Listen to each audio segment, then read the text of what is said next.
Everyone, नमस्कार। मैं अंकिता अग्रवाल आप सभी का स्वागत करती हूँ अपने चैनल पर। तो दोस्तों, आज एक स्टोरी मैं सुनाने वाली हूँ जो वो बहुत ज़्यादा इंटरेस्टिंग स्टोरी होने वाली है और ये स्टोरी सुनकर आप भगवान पर और भी ज़्यादा विश्वास करने लगेंगे। तो दोस्तों, बिना टाइम वेस्ट करते हुए चलते हैं अपनी कहानी की तरफ। तो ये कहानी है एक लड़की की, एक छोटी सी लड़की की, जिसको भगवान पे अटूट विश्वास था। मतलब उसका विश्वास किसी भी परिस्थिति में हिला ही नहीं और भगवान ने उसका बड़े होने के बाद उसको फल भी दिया। तो आगे हम देखते हैं स्टोरी में कि क्या होता है। तो दोस्तों, स्टोरी एक लड़की की है। तो एक छोटी सी लड़की थी, वो अपने अंकल के साथ, मतलब उसके फादर नहीं थे, उसकी बस मम्मी थी और उसके चाचा जी मतलब अंकल रहते थे साथ में। तो वो अपने अंकल के साथ कहीं बाजार जा रही थी। तो वो अपने घर से निकली, वो बाजार जा रही थी। तो जाते जाते रास्ते में क्या हुआ कि थोड़ा सा अंधेरा हो गया। शाम का टाइम था, शाम को बाजार जा रही थी, तो लौटते लौटते थोड़ा सा अंधेरा हो गया। तो रात को जब अंधेरा हो गया तो वहाँ पे कुछ गुंडे खड़े हुए थे।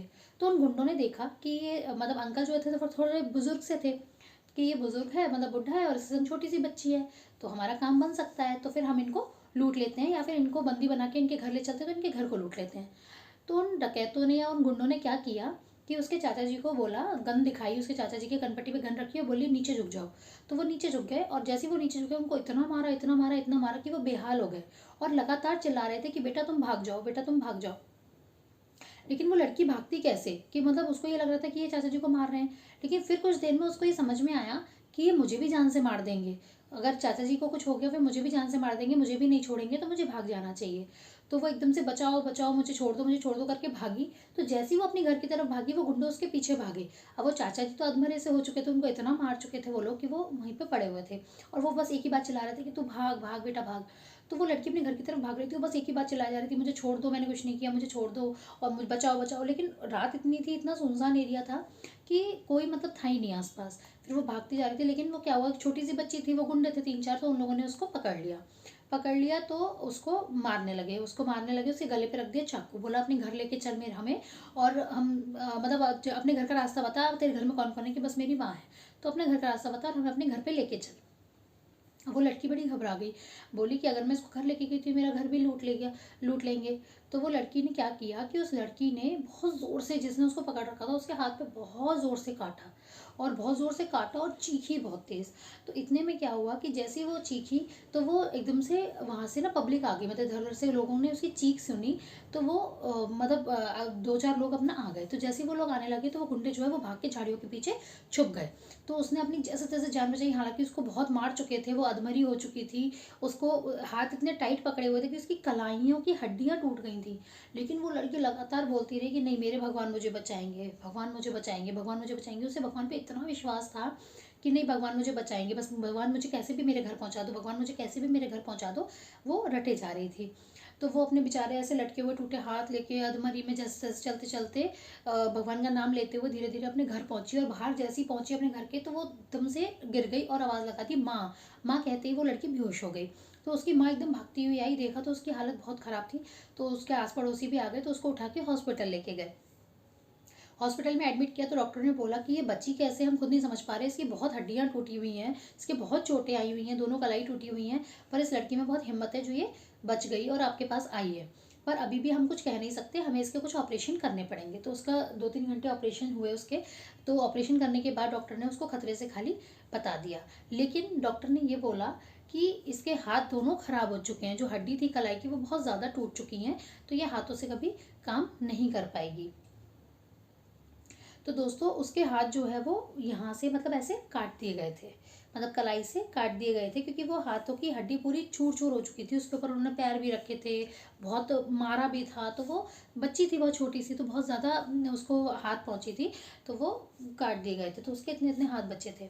तो उसकी माँ बहुत परेशान हो जाती है, बहुत रोती है कि मेरी बेटी इतनी छोटी है, कैसे अपना जीवन व्यतीत करेगी, कैसे रहेगी, क्या करेगी। तो जैसे उस बच्ची को होश आया तो उसकी माँ रोने लगती है उसको देख के कि मैं इसको कैसे बताऊँ। तो बच्ची को पता होता है, उसने ध्यान दिया। फिर वो उसने अपनी माँ को समझाया, माँ, भगवान अगर एक रास्ता बंद करता है ना तो दूसरे रास्ते खुल जाता है, खोल देता है। तो भगवान पे विश्वास रखो, सब कुछ ठीक होगा। तो उसकी माँ उसका ये विश्वास देख के थोड़ा सा मुस्कुराती है कि चलो, इस पर भगवान पे विश्वास है, इस बच्चे में इतनी शक्ति है कि ये इस चीज़ को इस तरीके से ले पा रही है। तो वो 2-3 दिन हॉस्पिटल में रहती है। फिर उसकी माँ उसको घर लेके जाती है, खूब देख रेख करती है, उसको अच्छे से रखती है। लेकिन वो स्कूल नहीं छोड़ती, बोलती है नहीं, मैं स्कूल जाऊँगी, मैं पढ़ूंगी।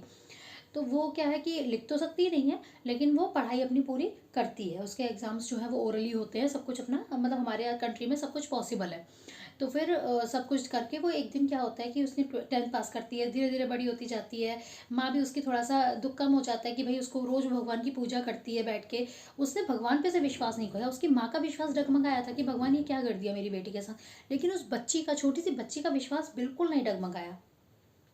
रोज़ पूजा करके स्कूल जाती थी। फिर उसने 10th पास करी, फिर 12th पास करी। 12th के बाद उसने होटल मैनेजमेंट किया, ग्रेजुएशन किया। उसको कुकिंग का बचपन से शौक था, वो अपनी माँ का खाना बनाने में थोड़ा थोड़ा हाथ बटाती रहती थी। तो उसने होटल मैनेजमेंट का शौक कोर्स किया, और वो एक मतलब शेफ़ का कोर्स उसने पूरा कर लिया। लेकिन अब शेफ़ का कोर्स तो पूरा कर लिया, उसकी माँ इस चिंता में थी कि इसको नौकरी कौन देगा, इसके तो हाथ ही नहीं है, तो ये कैसे खाना बनाएगी। लेकिन जब उसकी माँ घर में देखती थी कि वो अपनी माँ की हेल्प कराती थी खाना बनाने में, तो वो उन कटे हुए हाथों से ही, अगर इंसान के मन में जज्बा है ना दोस्तों, भगवान पे विश्वास करता है, तो वो कुछ भी कर सकता है। वो कटे हुए हाथों से भी वो सब्जी बना लेती थी, कटे हुए हाथों से ही वो आटा लगा लेती थी, मतलब उसमें इतना जज्बा था। तो दोस्तों वो ऐसे काम करती थी। उसकी माँ ने बोला कि नहीं, घर में तो चलो हम 2 लोगों का खाना बनना है या थोड़ा सा कुछ बनना होता है तो कर लेती है, ये होटल में कैसे जॉब कर पाएगी, इसे कौन नौकरी देगा। तो माँ भी लेकिन ये शांत थी कि चलो मैंने इसका मन का हो गया, करा दिया, अब आगे देखते हैं। तो वो शांत बैठी थी। एक दिन क्या होता है कि उसके स्कूल में कोई कंपटीशन होता है, कुकिंग कंपटीशन। तो वो उसमें भाग लेती है। उसकी टीचर्स मना करते हैं कि, तो कहती है कि नहीं, मैं हार जाऊंगी तो हार जाऊंगी, पर मुझे पार्टिसिपेट करना है।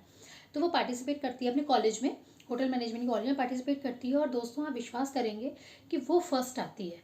जैसे ही वो फर्स्ट आती है तो मीडिया उसके पीछे लग जाती है और वो वायरल हो जाती है। आपने कई किस्से ऐसे देखे होंगे कि बहुत छोटी जगह से लोग वायरल हो जाते हैं। तो वो मीडिया पे वायरल हो गई, सोशल मीडिया पे और न्यूज़ चैनल्स पे आने लगी कि भाई एक बच्ची के 2 हाथ नहीं है लेकिन वो कुकिंग कर लेती है, उसने कंपटीशन में फर्स्ट आई है। तो वो मतलब स्टेट लेवल पे फर्स्ट फर्स्ट आई थी, लेकिन उसका पूरे कंट्री में नाम हो गया। तो सोशल मीडिया से देख के एक बहुत बड़े से होटल ने उसको ऑफ़र दिया कि आप हमारे यहाँ काम करोगी। तो उसको जॉब ऑफ़र हुई, तो वहाँ वो जॉब करने लगी। उसकी माँ फिर भी डगमगाई कि बेटा कैसे करोगी, कि नहीं माँ मैं कर लूँगी, भगवान पे विश्वास रखो। उसने भगवान के आगे हाथ जोड़े अपने मंदिर में जाके, और वो नौकरी के लिए पहले दिन निकल गई। अब दोस्तों पहले दिन वो निकली और वहाँ उसने काम स्टार्ट किया। 1 महीना हुआ, 2 महीना हुआ, 3 महीना हुआ। दोस्तों वहाँ पे उस होटल के मालिक से इंटरव्यू किया गया कि क्या आप खुश हैं, या आपने केवल वो वायरल हो गई है, वो लड़की का नाम हो गया था इसलिए आपने नौकरी दी। बोले नहीं, आप मेरे स्टाफ को बुला के पूछ सकते हो कि वो हमारी किसी की भी हेल्प नहीं लेती। केवल अगर केवल बर्तन जो गर्म है, बहुत ज़्यादा गर्म बर्तन उठाना होता है तब वो हमारी हेल्प लेती है, बाकी वो किसी भी चीज़ में हमारी हेल्प नहीं लेती। वो सारा काम अपना जो उसका काम है वो खुद करती है, उसको हेल्प लेना भी मंजूर नहीं है। बहुत होशियार लड़की है, और मतलब हमें भगवान पे विश्वास कर रखना चाहिए। तो मतलब भगवान ने उसका साथ दे रहा है, उसके साथ भगवान है ये हमें दिखता है, क्योंकि दोनों हाथ ना होते हुए भी वो सारे काम बहुत अच्छे से कर लेती है। तो मीडिया मतलब वही उसको फिर कवर करने लगती है, फिर वो बहुत फेमस हो जाती है। तो फिर उसकी माँ को भी मतलब भगवान पे धीरे धीरे विश्वास होने लगता है। फिर उसकी माँ भी मंदिर में जाके प्रसाद चढ़ाती है, मिठाई बांटती है सबको, और उसकी माँ का विश्वास लौट आता है और उसका तो विश्वास और ज़्यादा बढ़ जाता है। तो दोस्तों कहाँ से वो बच्ची कहाँ पहुँच गई, कितना नाम हो गया, बहुत मशहूर शेफ़ बन गई वो, है ना, पूरी कंट्री में।